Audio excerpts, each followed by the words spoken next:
How to add a caption to images on Wix. So for example, for now, let's head over and click on this plus icon in order to add elements.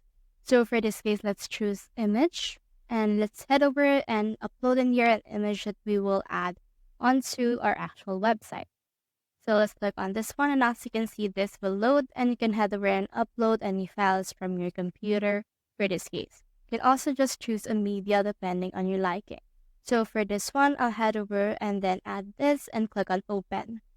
Now, as you can see, this will upload this file onto our media gallery on Wix.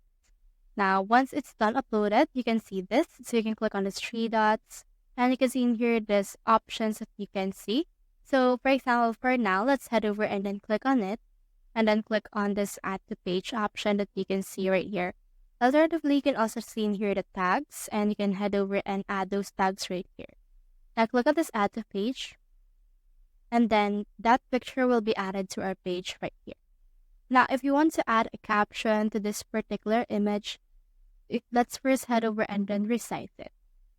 So you have two options. You can add an alt text, which is the text we can see earlier, or you can also add an element of text. So for that, just click on this plus icon, and then click on this text option. And then you can see in here all the text you can add. So for example, for this one, let's head over and add this paragraph right here. And let's put this right around here. Now, this will serve as the caption for this particular image if you want. Now, once you have done that, you should be able to publish this onto your site. So that's how you add a caption to images on Wix. Hope we helped.